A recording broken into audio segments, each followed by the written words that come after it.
Chindan ham mamlakatimizda xotin-qizlarni qo'llab-quvvatlash, ularning faolligini yanada oshirish, bandligini ta'minlash, huquqiy ongini shakllantirish maqsadida sharoitlar yaratilmoqda. Ularning faolligini har bir sohada ko'rish mumkin. Quvonarlisi, o'z vazifasini mas'uliyat bilan bajarishmoqda. Jumladan olis manzillardan biri Gazli shaharchasida bugun gazchi ayollar mingdan ortiq aholi xonadonlariga xizmat ko'rsatib kelmoqda. Navbatdagi lavha shu haqda. Gazli shaharchasi Romitan tumani tarkibiga kiruvchi kichik shaharcha bo'lib, viloyat markazidan salkam 106 km uzoqlikda joylashgan. Ushbu hududda 1300 dan ortiq xonadonda 6500 ta aholi istiqomat qiladi. Bu yerda asosan qozoq millatiga mansub aholi yashaydi.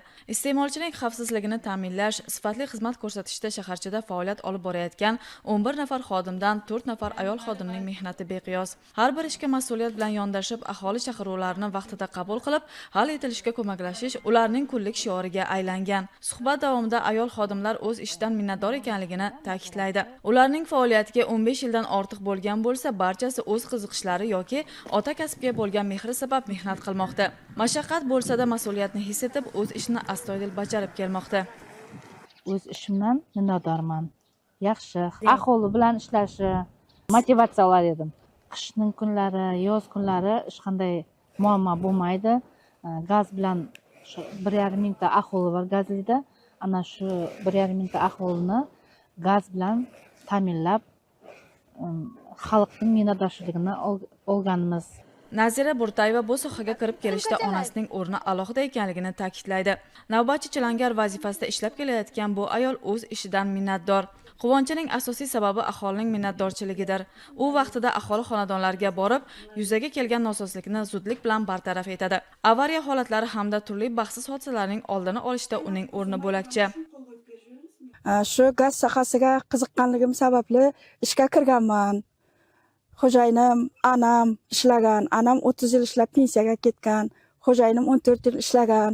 Shularning ishlaganiga nima qilib qiziqib, men ham gazchi bo'lib ishga kirdim. Gazchilik ish mashaqqatli ish endi ayol kishilarga. Nima bo'lsa ham o'zim qiziqqanligim sababli shu ishga kirdim. Xudoga shukr, ana shu bilan oilamni boqib o'tiribman.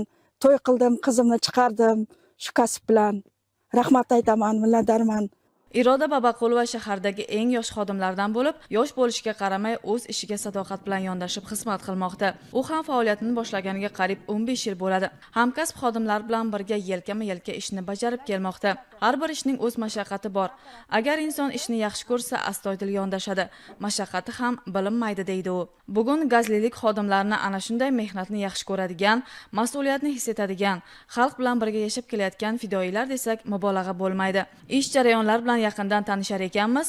Haqiqatan ham ular jamiyatning fidoyi va ishini sevadigan ayollar ekanligining guvohi bo'ldik.